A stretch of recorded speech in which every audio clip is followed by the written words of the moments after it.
Hey kids, today I'm going to talk about the first year of MYP World History, and I'm joined by Brain from Bryan Academy. Hey kids. Firstly, I think I should tell you about the skills and knowledge learned throughout the year. For instance, the timeline test. There's a lot of random junk in here, from Marco Polo to the British Agricultural Revolution, and even Sputnik, the first man-made object into space. But that's just the baseline of everything else in this video. Moving on to the first unit, technology. Ever since the beginning of man, technologies had a major impact on people's lives. We started somewhere around the wheel, but got progressively better and faster at inventing stuff, and soon we invented the atom bomb that uninvented two cities. That sure made an impact on people's lives. Back in the late 1700s and onward, factories were just becoming a thing, and we didn't really know how workers were supposed to be treated yet. So life really sucked for any lower class people who had to endure dangerous working conditions and disgusting living conditions. If you were there, you might ask yourself, hey, what is my purpose in life? And that leads right to the second unit, religion and belief systems. Nice segue, Brain. Thanks, Brain. We took a look into 6 main religions, including Christianity, Hinduism, Buddhism, Islam, Confucianism or philosophy, and Judaism. During the unit, we really had to figure out how to research. I'm not talking about going on Wikipedia, WikiHow, or Britannica. I'm talking about whole college journals and essays that are way harder to understand and apply in a knowledgeable way. This was the first time I've even known Google Scholar exists, and I'm real glad it does. But back to the religion unit, we had to apply these collegiate and credible sources to compare and analyze the religions in the co-class project. Then we found out that they were actually pretty similar, with most being based around a higher being and following rules set in place by that being. But that's enough religion. In the next unit, government, we looked at 6 main ideas and did the exact same thing as religion. Speed round, here we go. Monarchy, one ruler and is passed down by family. Aristocracy, nobility and lords and stuff.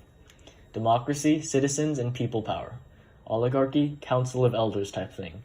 Dictatorship, basically a monarchy, but either everybody likes you or nobody likes you. Theocracy, religion and corruption.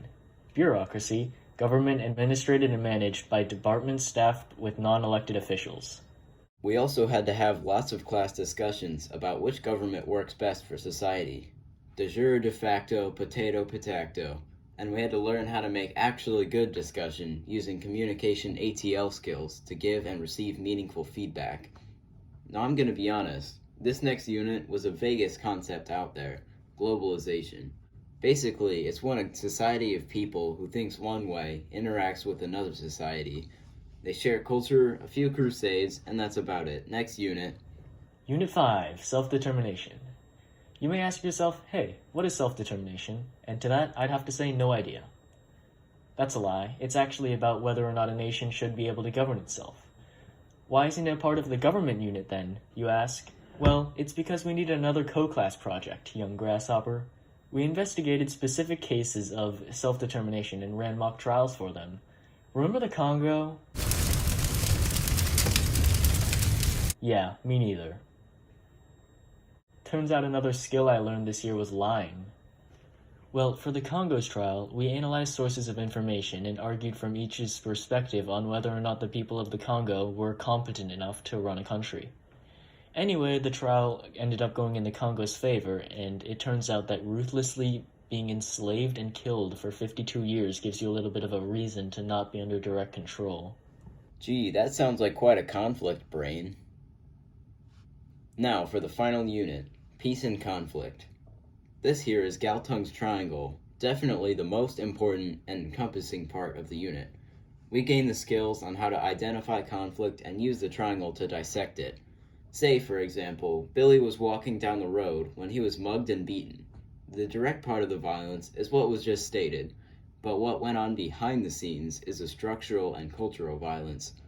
Structurally, there were no cops around, so there was a lack of punishment for the criminals. The cultural aspect was that Billy is a nerd and he deserves to die, so no one even cares about the violence that happened. You can use any example of violence for this triangle too. That was just one example. That was about the entire curriculum this year, but not all the other skills we learned. The most obvious of which is that every document ever is now in MLA format, including this fourth wall break. And it was nearly impossible to finish Nuremberg without learning how to keep organized and persevere through the boring parts. Anyway, that's all for today. Till next time, I'm Gavin. I'm Brain, and thank you for watching.